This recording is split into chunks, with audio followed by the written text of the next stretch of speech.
दोस्तों, लोकतंत्र की हत्या कैसे की जाती है और जनादेश एक कमरे में बैठकर कैसे बदला जा सकता है, इसका जीता जागता खौफनाक सबूत बंगाल की जमीन से सामने आया है।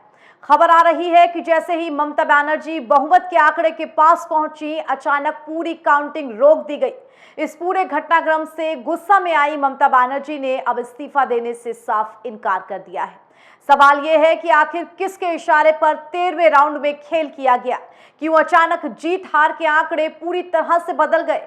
क्यों ममता बनर्जी चिल्ला चिल्ला कर कह रही हैं कि उनका असली प्रतिद्वंदी बीजेपी नहीं बल्कि चुनाव आयोग है? आज की इस विशेष रिपोर्ट में हम उन लीक हुए आंकड़ों के बारे में आपको बताएंगे जिन्होंने दिल्ली के आकाओं की नींद उड़ा रखी है। क्या बंगाल का फैसला सुप्रीम कोर्ट की चौखट पे होगा? नमस्कार, बहुत स्वागत आपका हेडलाइंस फोकस न्यूज में। आपके साथ मैं हूं ऐश्वर्या। दोस्तों, कल दोपहर की वो तस्वीर याद कीजिए जब ममता बनर्जी की टीएमसी लगातार बढ़त बना रही थी, लेकिन जैसे ही 13वें राउंड की काउंटिंग पूरी हुई, अचानक पूरे बंगाल में सन्नाटा पसर गया। कई काउंटिंग सेंटर्स पर अचानक ही लोड शेडिंग कर दी गई, सीसीटीवी कैमरे बंद कर दिए गए और मतगणना रोक दी गई। सवाल ये उठता है कि जब ममता बनर्जी जीत रही थी तो आखिर काउंटिंग क्यों रोकी गई? ये कहानी हमारी कोई मनगढ़ंत कहानी नहीं है।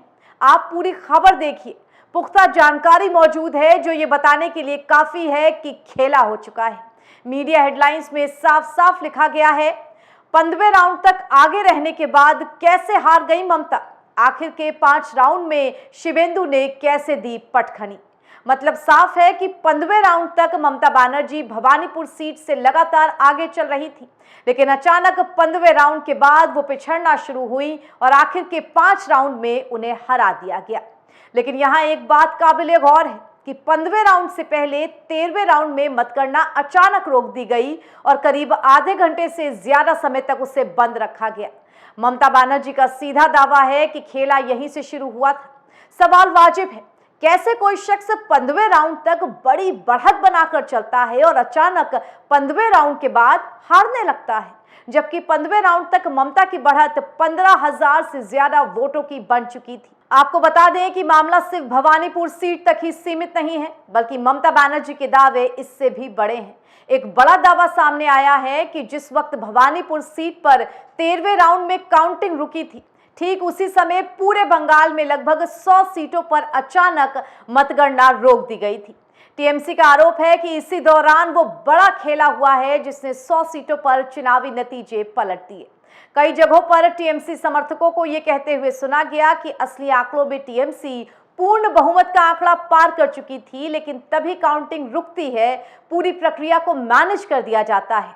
ये महज इत्तेफाक नहीं है, बल्कि अमित शाह की उस चाणक्य नीति का हिस्सा नजर आता है जहां जमीनी हार को तकनीकी जीत में बदलने की कोशिश की गई। सोशल मीडिया पर कुछ ऐसे दस्तावेज और आंकड़े तेजी से वायरल हो रहे हैं जो ये बताते हैं कि 13वें राउंड तक टीएमसी 160 से ज्यादा सीटों पर निर्णायक बढ़त बना चुकी थी, लेकिन चुनाव आयोग की वेबसाइट पर अचानक बीजेपी को आगे दिखाना शुरू कर दिया गया। ममता बनर्जी ने बेहद गंभीर आरोप लगाए हैं कि 90 लाख वोटर्स के नाम स्पेशल इन्वेस्टिगेशन रिवीजन यानी कि एसआईआर के नाम पर काट दिए गए। ये वो वोटर्स थे जो बीजेपी की नीतियों के खिलाफ थे। ममता बनर्जी का कहना है कि ये चुनाव बीजेपी और टीएमसी के बीच नहीं, बल्कि टीएमसी और चुनाव आयोग के बीच लड़ा गया। जब आयोग ही एक पार्टी के कार्यकर्ता की तरह बर्ताव करने लगे तो निष्पक्ष चुनाव की उम्मीद कैसे की जा सकती है? इसी धांधली के विरोध में ममता बनर्जी ने इस्तीफा देने से इनकार कर दिया है। आपको बता दें कि जैसे ही ममता बनर्जी ने ये स्टैंड लिया, चुनाव आयोग से लेकर दिल्ली तक के गलियारों में हड़कंप मच गया। अब दावा किया जा रहा है कि ममता इस मामले को लेकर सुप्रीम कोर्ट जा सकती हैं। टीएमसी का कहना है कि अमित शाह ने पहले ही कह दिया था कि 4 मई के बाद बंगाल की सूरत बदल जाएगी। अब जाकर समझ में आ रहा है कि वो कौन सा चश्मा लगाकर ये सब देख रहे थे। सवाल ये है कि जब जनता ने वोट नहीं दिया तो क्या मशीनों ने वोट दिया? जब रैलियों में भीड़ नहीं आई तो सीटों का ये अंबार कैसे लग गया? ये मामला महज चुनाव आयोग तक सीमित नहीं है। टीएमसी ने सुप्रीम कोर्ट का दरवाजा खटखटाने की अब पूरी तैयारी कर ली है। उसकी मांग साफ है, 13वें राउंड के बाद की पूरी मतगणना की दोबारा जांच हो और जहां जहां लोड शेडिंग हुई है वहां की वीवीपैट पर्चियों का मिलान मशीनों से किया जाए। सुप्रीम कोर्ट के सामने ये एक ऐतिहासिक चुनौती है। क्या न्यायपालिका उस दबाव को झेल पाएगी जो दिल्ली की सत्ता से आ रहा है? अगर अदालत ने दखल नहीं दिया तो भारत में वोट की कीमत महज एक रद्दी के कागज के बराबर रह जाएगी। ममता बनर्जी ने साफ कर दिया है कि वो सड़क से लेकर अदालत तक इन वोटों की चोरी के खिलाफ जंग लड़ेंगी। बंगाल की जनता खामोश जरूर है, लेकिन वो देख सब कुछ रही है।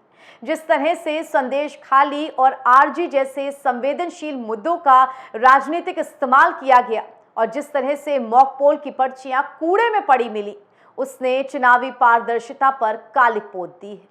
बीजेपी के जीत के दावों के पीछे अगर धांधली का सहारा लिया गया है तो याद रखिए, बंगाल का इतिहास रहा है कि उसने कभी तानाशाहों को बर्दाश्त नहीं किया।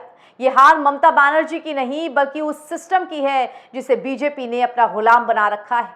दोस्तों, 4 मई 2026 का दिन भारत के लोकतंत्र के इतिहास में काले अक्षरों में दर्ज हो चुका है। ममता बनर्जी का दावा है कि जनमत को मैनेजमेंट से बदल दिया गया। अगर काउंटिंग नहीं रुकी होती, अगर सीसीटीवी कैमरा चालू रहे होते तो आज नतीजे कुछ और होते। अमित शाह और उनकी टीम भले ही जश्न मनाना शुरू कर चुकी हो, लेकिन इस जीत पर धांधली का दाग हमेशा बना रहेगा। आपको क्या लगता है कि बंगाल में काउंटिंग के दौरान कोई बड़ी हेराफेरी हुई थी? क्या सुप्रीम कोर्ट को इस पर स्वतः संज्ञान लेकर सख्त एक्शन लेना चाहिए? अपनी राय कमेंट बॉक्स में हमें जरूर दीजिए।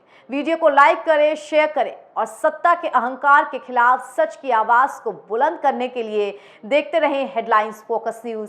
नमस्कार।